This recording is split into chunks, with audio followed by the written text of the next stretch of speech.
اعوذ باللہ من الشیطان الرجیم بسم اللہ الرحمن الرحیم فاستفتہم لربک البنات ولہم البنون۔ اب یہاں پر وہ جو مشرک تھے مکے کے، ان کے جو عقائد تھے، اب ان سے بحث ہو رہی ہے۔ تو اے نبی ذرا ان سے پوچھئے کیا تیرے رب کے لیے تو بیٹیاں ہیں اور ان کے لیے بیٹے ہیں؟ یعنی یہ کہ اوروں نے تو چلیے بیٹا تو دیا، اللہ کو الاٹ کیا تو بیٹا تو کیا، انہوں نے الاٹ بھی کیے تو بیٹی ہیں جو خود انہوں پسند نہیں ہے۔ ام خلقنا الملائکۃ اناثا، کیا ہم نے فرشتوں کو واقعی مؤنث بنایا تھا؟ وہم شاہدون، وہ گواہ ہیں اس کے، انہیں معلوم ہے کہ واقعتاً ہم نے فرشتوں کو جو بنایا تھا تو مؤنث بنایا تھا۔ الا انہم من افکہم لیقولون، نہیں آگاہ ہو جاؤ، یہ ان کے اپنے بنائے ہوئے جھوٹ موٹ کے عقائد ہیں، اور وہ کہتے ہیں ولد اللہ، اللہ کی اولاد ہوئی، وانہم لکاذبون، یقیناً وہ جھوٹے ہیں۔ اصطفى البنات علی البنین، کیا اللہ تعالیٰ نے بیٹوں کو چھوڑ کر بیٹیاں پسند فرما لی؟ ما لکم کیف تحکمون، تمہیں کیا ہو گیا ہے، تم کیسے فیصلے کر رہے ہو، کیسی رائے دے رہے ہو؟ افلا تذکرون، تو کیا تم دھیان نہیں کرتے، عقل سے کام نہیں لیتے؟ ام لکم سلطان مبین، کیا تمہارے پاس کوئی کھلی سند ہے، کوئی سلطان ہے؟ اب یہ صورت بھی نوٹ کر لیجئے، یہ تیسری صورت ہے اسی سٹائل کی، سورہ حجر، پھر سورہ شعراء، پھر یہ سورہ صافات، وہی انداز، چھوٹی چھوٹی آیتیں، اور ردم ہے تیز، صوتی آہنگ زیادہ نمایاں ہے، ڈیوائن میوزک جس کو میں کہا کرتا ہوں، ملکوتی غنا جو ہے ان صورتوں کے اندر۔ تو یہ بھی ابتدائی دور کی صورتوں میں سے ہے۔ ایسا محسوس ہوتا ہے کہ اللہ تعالیٰ نے مکی صورتوں کے ہر گروپ کے اندر ایک جو ہے ابتدائی زمانے کی صورت جو ہے وہ شامل کر دی، اور اس کا جو حکمت میری سمجھ میں اب تک آئی ہے، واللہ عالم کوئی اور بڑی حکمت بھی ہو سکتی ہے جو ہمارے علم میں ابھی نہ آئی ہو، لیکن یہ کہ تاکہ مونوٹی نہ رہے، بلکہ مضامین کے اندر تنوع پیدا ہو جائے۔ اس لیے کہ ظاہر بات ہے کہ اب ایک آدمی پڑھ رہا ہے قرآن مجید، فرض کیجئے ایک شخص جو ہے ایک پارہ روزانہ پڑھتا ہے، اب اس میں یہ ہے کہ اس کے سامنے مضامین ایسے نہ ہوں کہ بس وہ کئی دن تک متواتر ایک ہی قسم کے مضامین میں رہے، بلکہ یہ کہ پھر بدل کر عدل کر مضامین آتے چلے جائیں۔ واللہ عالم۔ ام لکم سلطان مبین، کیا تمہارے پاس کوئی کھلی سند ہے؟ فاتوا بکتابکم ان کنتم صادقین، تو لاؤ نا اپنی کوئی کتاب اگر تمہارے پاس ہے، اگر تم سچے ہو۔ وجعلوا بینہ وبین الجنۃ نسبا، اور انہوں نے ایسا بھی کیا ہے کہ اللہ اور جنوں کے درمیان بھی نسب کا رشتہ قائم کر دیا ہے۔ وَلَقَدْ عَلِمَتِ الْجِنَّةُ وَإِنَّهُمْ لَمُحْضَرُونَ، اور جنوں کو خوب معلوم ہے کہ انہیں تو گرفتار کر کے پیش کیا جائے گا، سب کے سب جو ہے حاضر کیے جائیں گے۔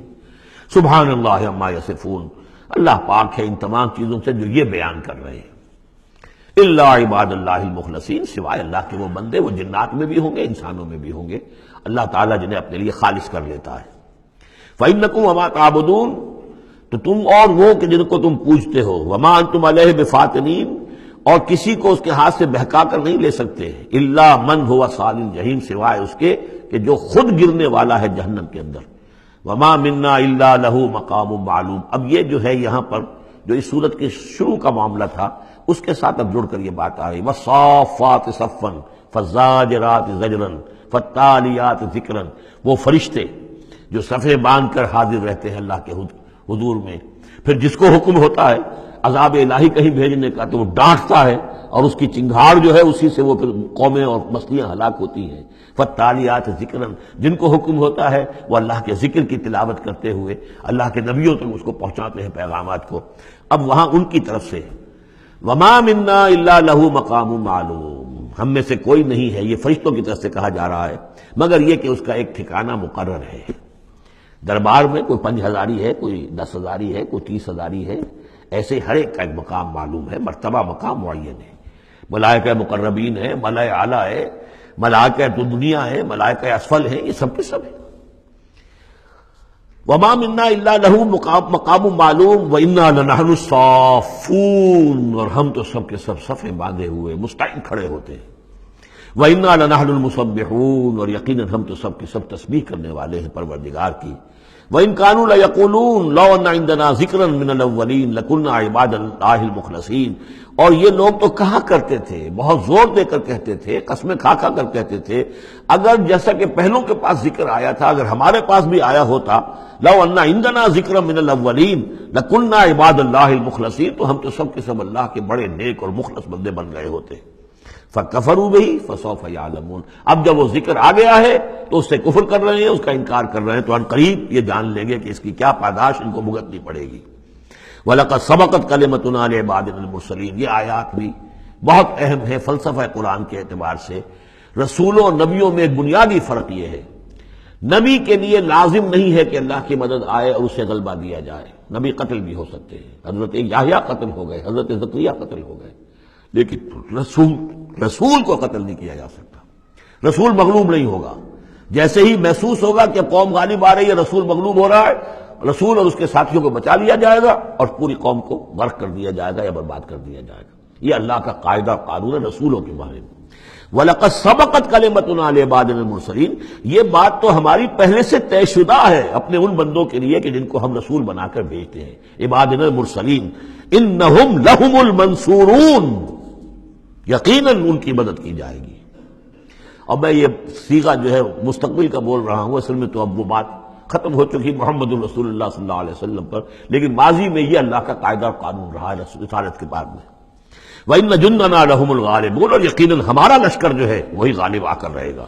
یعنی اللہ کا لشکر کون ہے؟ اللہ کا حزب اللہ کون سی ہے؟ اللہ کا رسول اور اس کے ساتھی اہل ایمان۔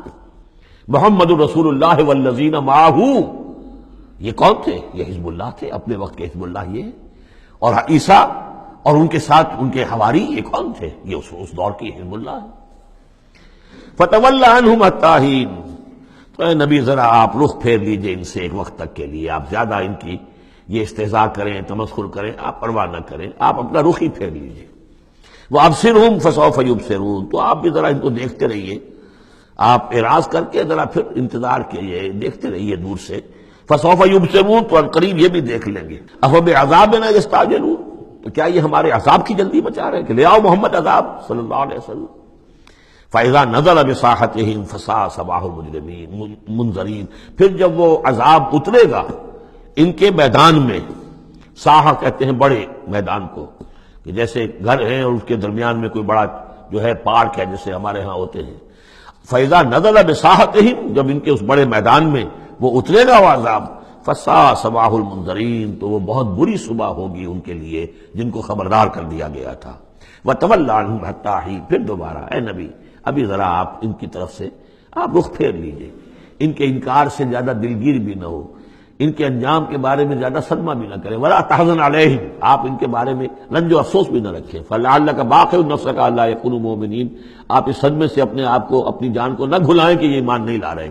وَأَبْصِرْ فَسَوْفَ يُبْصِرُونَ، آپ بھی دیکھتے رہیے اور ان قریب یہ بھی دیکھ لیں گے۔ سبحان ربک رب العزت عما یصفون، پاک ہے اللہ تیرا پروردگار جو رب العزت ہے، عزت اور اقتدار اور اختیار والا ہے، عما یصفون، ان تمام چیزوں سے کہ جو یہ بیان کرتے ہیں۔